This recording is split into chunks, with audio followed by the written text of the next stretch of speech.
smiles at the end, but pretty low-key overall in terms of that interview, which is understandable given that Chelsea found it tough against Bournemouth for large parts of that game. Yeah, definitely. I think Bournemouth played an exceptional game. I thought they were really effective. They looked in large parts the better team. You know, they looked hungrier, more enthusiastic. They played some really nice football at times. They were unlucky not to score in the first half. They had the penalty, they hit the bar, but Chelsea's quality came through, and it came from that man Sancho, NKunku, who both substitutes. Sancho coming on at half time, and Nkunku getting the last sort of 15-20 minutes and having a big impact, which I'm sure will please the manager. Yeah, well, we'll look at Jadon Sancho, his entire game, the half that he played in a moment. But he was involved in the goal scored by Christopher Nkunku, and it was just good substitutions from the manager. Well, he's got good players that can come off the bench. You know, Nkunku's a player that he got 35 goals in the Bundesliga a few years ago. Picked up a really bad injury. He's taken his time to sort of get used to and accustomed to the Premier League. But a big moment because, as Izzy rightly says, they weren't really going anywhere fast. Good substitutions. But this is important. I'm going to just highlight him here. Vega, the midfield player, and Bournemouth sometimes go man for man in midfield, and see Billing is very close to him there. Has a really important role to play in this because they kept getting the ball out to Jadon Sancho, and that was really the key for me. So I'm going to highlight him again here. Billing hasn't tracked his man, and he's made a really good run into this space here, which, as you could already see, Zabani there, the centre-back, he's got his eye on him. He's thinking to himself, if he's going to play it down the line, I'm going to have to track him. And as that happens, that then opens up that little bit of space there for the goal scorer. And he only needs a bit of space to manoeuvre in tight areas. Jadon Sancho is going to cut back into his right foot and he's going to slide a really clever pass into his feet. Now, what's going to happen? Has he got the ability, has he got the strength to get his finish away with a bit of pace? He absolutely has, and it's a wonderful finish in a tight area. He uses a bit of skill as well, doesn't he, Izzy? Yeah, absolutely. You can never underestimate the power of this run from Vega. The run into space. I think, as a youth player, coaches say run into the space, create the space. You'll either get it or you open up the gate for somebody else. And here, Sancho's just fed that ball into Nkunku, who actually, the finish in the end is actually quality because he does really well to sort of wrestle out of the space. He gets a little bit fortuitous maybe with his first touch, but that finish off balance into the bottom corner. It's a fantastic finish. You can just see the scenes from those Chelsea fans, what it means to them, because they probably know that they've maybe not got lucky, but they were, put under the test a lot from Bournemouth today, and they've got their late goal and they've got the 3 points. And they're defended so well. Senesi gets caught. I think he gets surprised by how strong Nkunku is. He tries to ease him off, doesn't get his body in the way, and he gets through, gets a little bit of luck, but I also think he earned that piece of luck. And the finish as well was so instinctive. You see, I think a lot of great goal scorers and just use the toe poke finish. It's one that's sort of so underrated, so hard because he gets it away so quickly. And a big goal for him. Who knows? It might sort of kickstart his Chelsea career. He needs to get going. He needs to get going. Jadon Sancho, obviously, given everything that's gone on with him over the last few years, wants to make sure that his career gets going again. In terms of the assist, we've talked a little bit about that and what that can mean to him. But overall, over that 45 minutes, well, what did you make of him? Well, he came on and he looked, it sounds really obvious to say, but he looked like Jadon Sancho, what we know. He's comfortable going 1v1. He likes to control the fullback by dribbling at them, but also holding them up. By doing that, he stops the ball, he kind of manipulates them, he looks for those little feed passes, and he creates chances. Look, you can see here, he's exciting, he's willing to go 1v1, take players on. It causes confusion, it pulls Bournemouth out of their shape, and he just created that little bit of chaos that they needed. And you can just see here, he's just got the quality to just find the passes, he's looking to combine.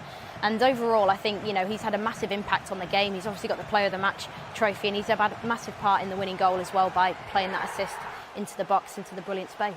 Jamie, it's one half of football, and if that was all we'd seen of Jadon Sancho, it wouldn't be enough to judge. As he said, we've seen him previously, we've seen how it went for him, and it didn't go well at Manchester United. So how important can a good 45 minutes, getting a Player of the Match performance and getting an assist in that game, how important can that be for him? Yeah, confidence is key in football, Kelly. We all talk about different things, managers, everything that goes with it. But the truth is, when you're feeling confident, you feel a lot better player.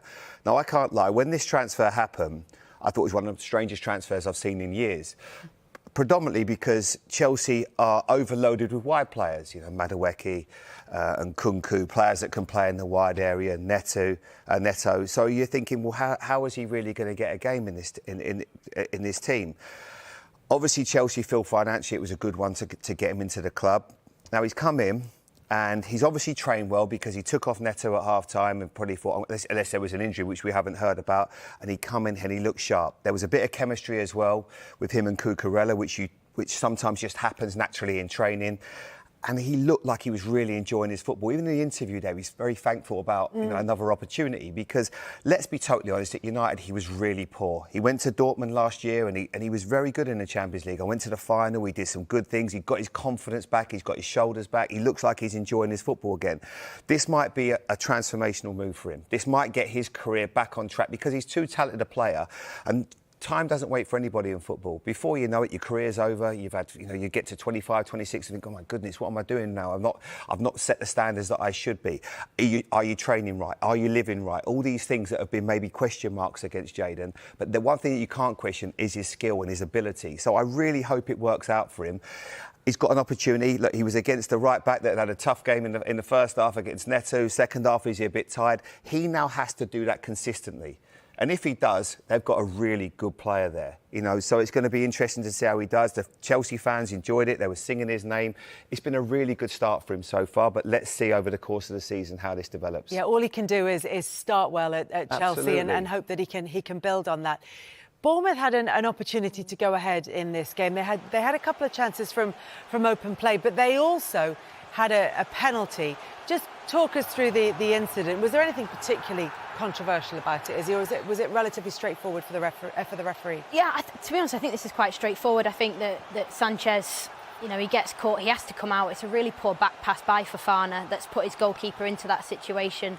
Evan Nilsson's read it. I don't really know what he's trying to do with the finish, but here's the opportunity for him to open his account for Bournemouth. I think we were all itching for him to score because it's always great, new striker, new club. Record signing, not scored yet. Absolutely. And then this was, a rather poorly executed penalty.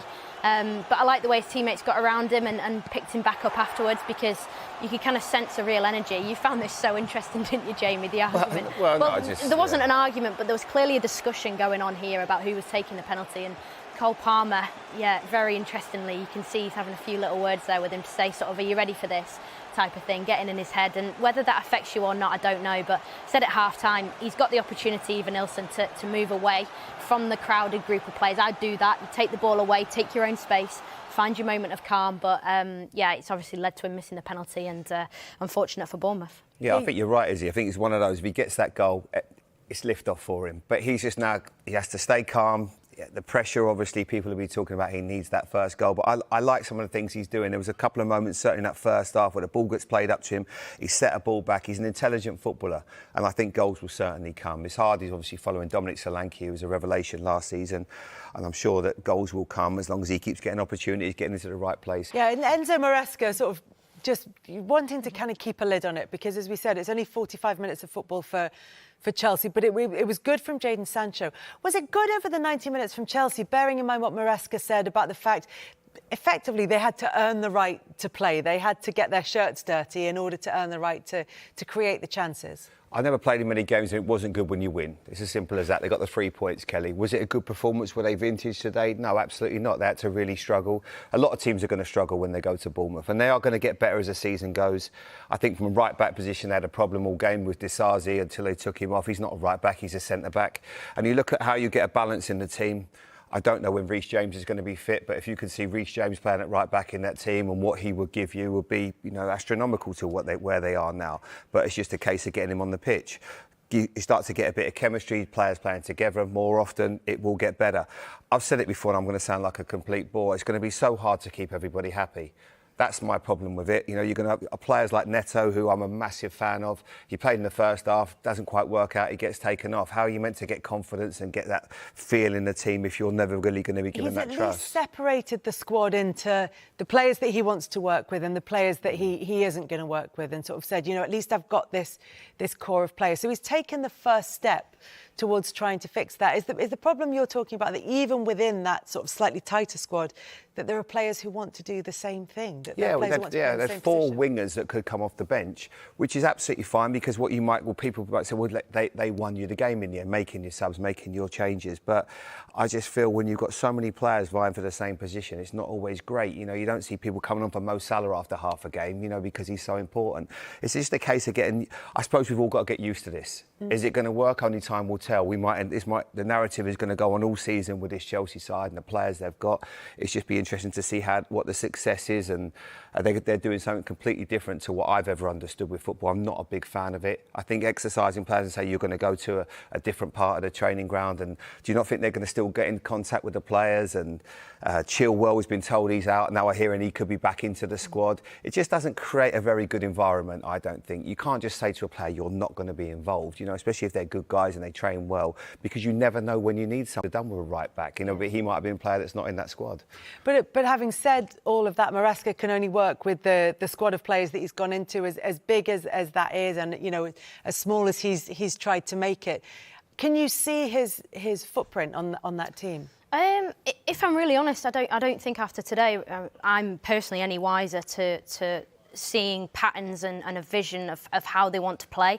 I don't think there's any problem with that. I think, you know, that he'll need time, and you know, hopefully he gets time. I'm sure he will. He knew what he was coming into, this large squad atmosphere, and to be honest with you, however you think you're going to deal with it, I don't think you'll know until you get in it. And I think being in a dressing room with 40 other players, I cannot imagine or begin to imagine the dynamic and how you stay, you know, task focused on what you're trying to achieve. But I think today, I mean, Maresca alluded to it post-match about you know, having to dig deep, win duels. First half, Bournemouth were all over them, you know, picking up every second ball, winning their duels, and that's what Bournemouth do. But they've also got that sprinkling of quality, but that's what Bournemouth do every game. So Bournemouth have gone from the euphoria of beating Everton in the last minute, you know, 3-2, you know, before the international break, to then playing well to get today against a good Chelsea side and losing at home. So I think, you know, on balance, I think Chelsea take a bit of what Bournemouth do, move it forward, but have I seen a pattern yet emerging of how they want to play? Not particularly, but they've got good players, so I think things will start to emerge in the coming weeks.